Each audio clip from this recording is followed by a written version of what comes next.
Sinabi po ni President Marcos na i-stop na daw po natin yung pagpamumulitika at ah, it's it's now time for us to work. Siguro tumingin siya sa salamin, no? Pag sinasabi niya yung stop na ang pamumulitika kasi sila yung namumulitika. Yeah. Ang ginagawa lang namin lahat ay sumasagot kami, di ba? Attorney, okay, ikaw sa biktima ka din. Mm-mm. You are known to be an ally and a very close lawyer of President Duterte. So, atake. Sa amin lahat ay sagot at depensa. So, sila tumigil Mm-mm. para, at sila yung nasa administrasyon, sila yung tumigil, at sila yung tumutulong sa kung ano yung dapat na ibigay para sa taong bayan. Ma'am, kamusta po ang aming pinakamamahal na inyong ama, dating Pangulong Rodrigo Roa Duterte? Okay lang siya. Very good mood today. Una niyang nasabi noong pumasok ako, sabi niya yung braso ko daw ay doble ng braso niya. So, dalawang braso daw niya, yung isang braso niya. Ma'am, pakilinaw po yung sinabi ni Ma'am Elizabeth Masitat kasi ma'am, marami talagang nabahala mga kababayan natin na si Tatay Digong daw ay skin and bones. Ano po yung konsepto nung ma'am? Pumayat siya ng sobra. Hindi niyo pa siya nakita ng ganito siya kapayat. Ganito siguro siya kapayat nung binata pa siya. Oo. So, laki ng pinayat niya. So, ito yung braso ko. Doble ma. So, doble is kalahati nito. Kalahati na lang nito ang braso niya. Pero health-wise, ma'am, okay naman siya, ma'am. So far, wala man siyang, tinanong namin siya kung may mga complaints siya, wala naman siyang nararamdaman daw. So, okay naman siya.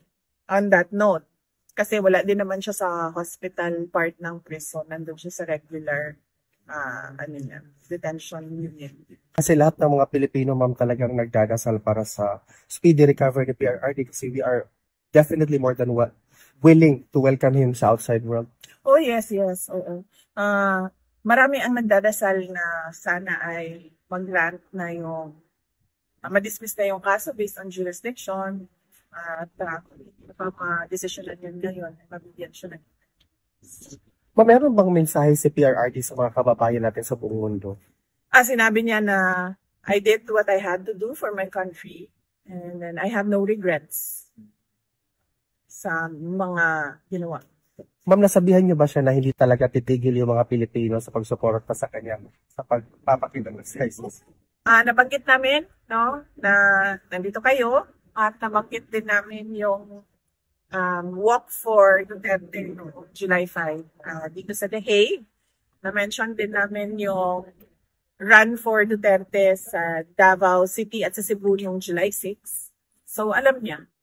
Kailangan kagustuhan na Ma-impeach ka. yes, matanggal ko. Matanggal ko pwesto. Ay, which one? Well, obvious naman I mean yun. Una-una yun, nung budget hearing last year. Na nila ay tungkol confidential funds lang. Meron lang sila inutusan na magtanong konti about sa budget proposal ng OVP na wala namang confidential funds pero lahat ng tanong nakikita nyo nagbabasa sila ng script at lahat yon confidential funds. Dahil doon nila kinukuha ng information na pangtake at ngayon nalaman natin doon din pala nila kukunin yung information nila para sa impeachment at kung maalala ninyo ang presiding member ng House noon ay si sabi niya talaga, on record, let's stick to our ang sabi naman kung yung pagpapala sa confidential records, no? Sa Commission on Audit, ang ginamit nila is order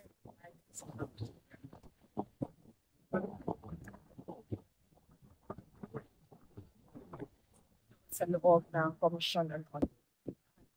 Bukas pa sila ng briefing na para yan ng subjects po na legitimacy yung ginawa sa Commission on Audit. At nakita ninyo, nung wala na silang maitanong, dahil wala ka namang makikitang pagkakamali sa mga ginawa, ay lumipat na sila doon sa impeachment puno. At nakita ninyo, sa impeachment puno nila, nakaapat sila na articles of impeachment dahil hindi nila talaga magawang mabuo ng isang complaint na makatutok na at meron talaga mga credible na evidence. So,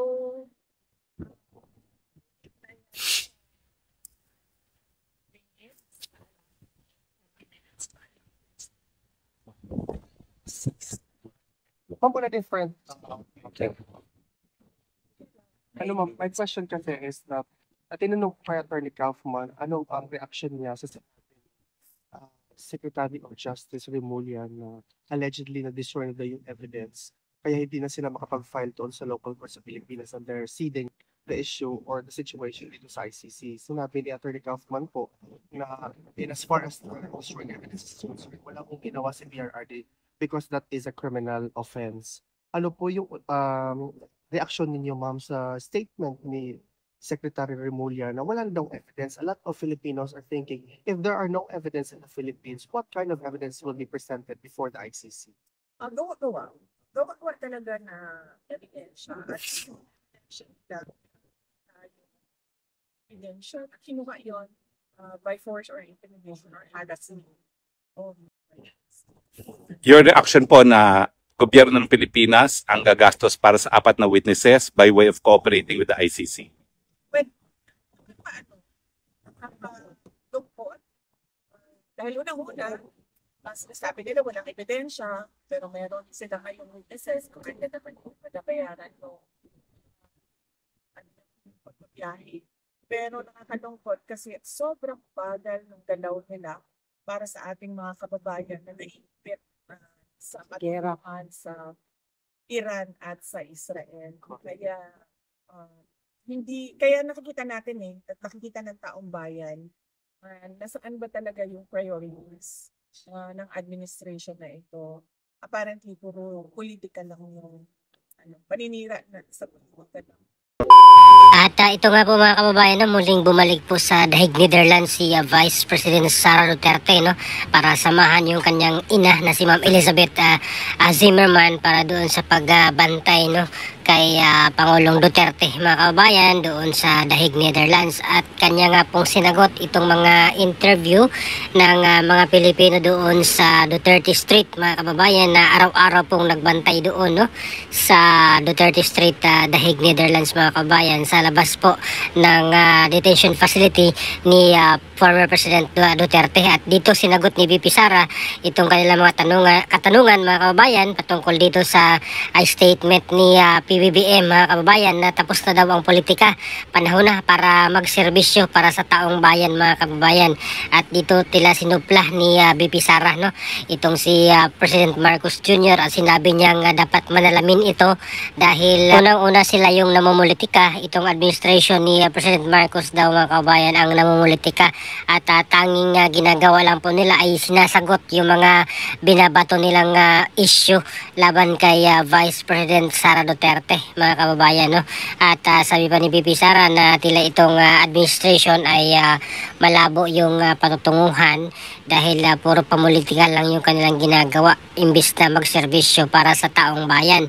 At sinagot rin ni VP Sara itong patungkol sa impeachment niya na unang-una yung hearing pa lang doon sa Kongreso doon sa Quadcom at sa Committee on Good Government kung saan yung kanilang mga tanong mga kabayan ay puro lamang confidential funds yung mga issue ng confidential funds ni Vice President Sara Duterte doon sa OVP at maging doon sa DepEd mga kabayan. At kanya nga pong sinupla itong si Congresswoman Stella Kimbo nung sinabi niya on record na let's stick to the plan. At yun ay sinabi mismo ni VP Sara, sinupla niya mismo doon sa hearing na yun na let's let's stick to the plan na sinabi ni Congresswoman Kimbo, mga kababayan, dahil yun na medyo nagkakagulo-gulo na sila noon nung time na yun, yung hearing nung umattend si VP Sara, no? At pagkatapos ng confidential funds na issue, mga kababayan, ay ito na nga po ang sumunod talaga, itong impeachment laban na mismo kay VP Sara, mga kababayan. So hindi lang isa kundi 4 na impeachment complaint yung i-file nila doon sa House of Representatives, no? At ito nga po ngayon ay medyo nagkasagutan, mga kababayan, itong Senate at itong lower house, ang House of Representatives, no?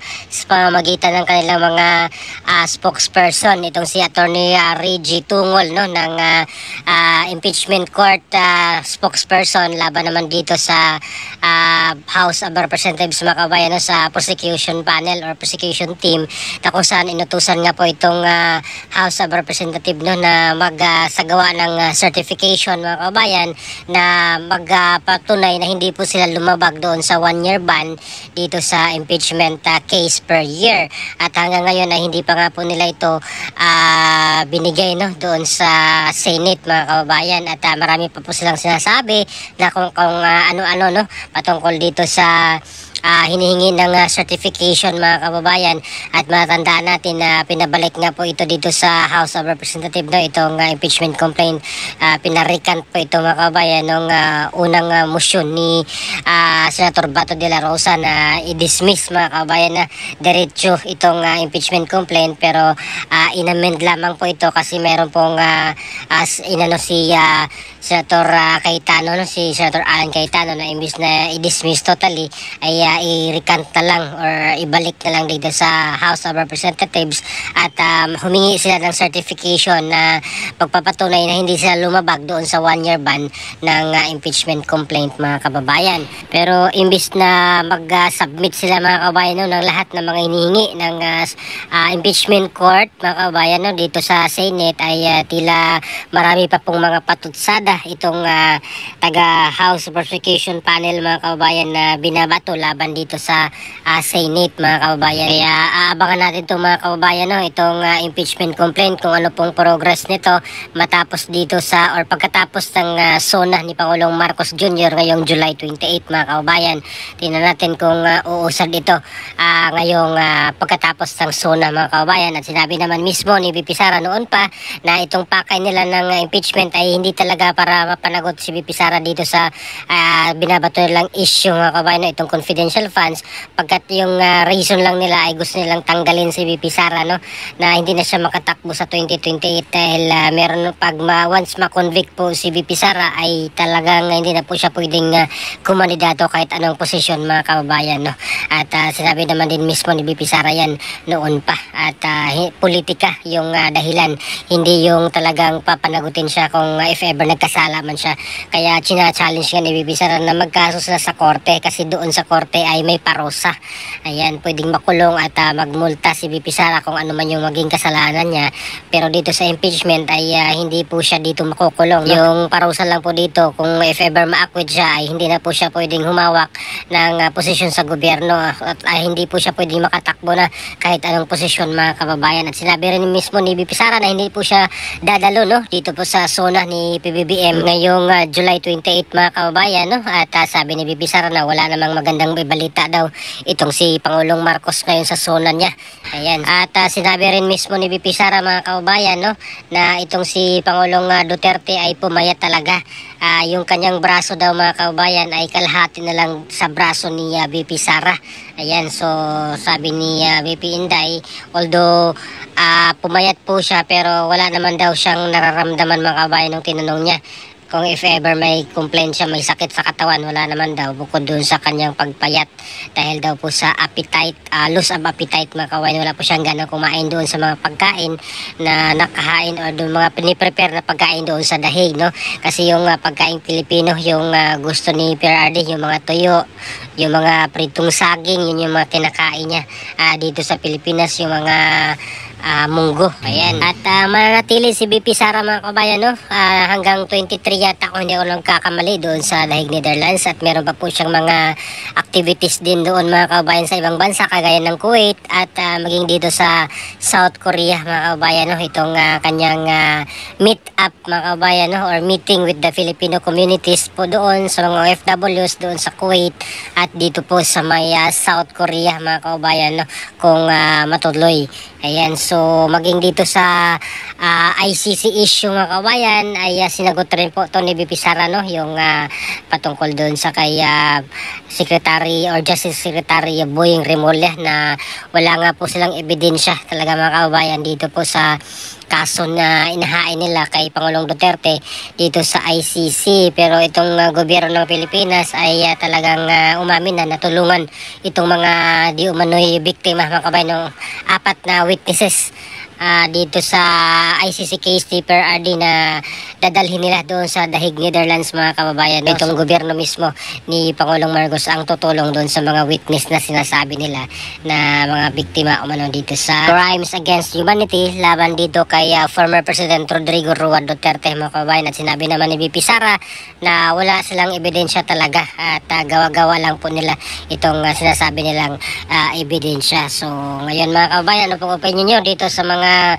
statement ni VP Sara sa kanyang pagsagot dito sa mga issues na nandito ngayon sa Pilipinas at maging dito sa kaso ni former President Rodrigo Roa Duterte. So please comment down below. Maraming salamat.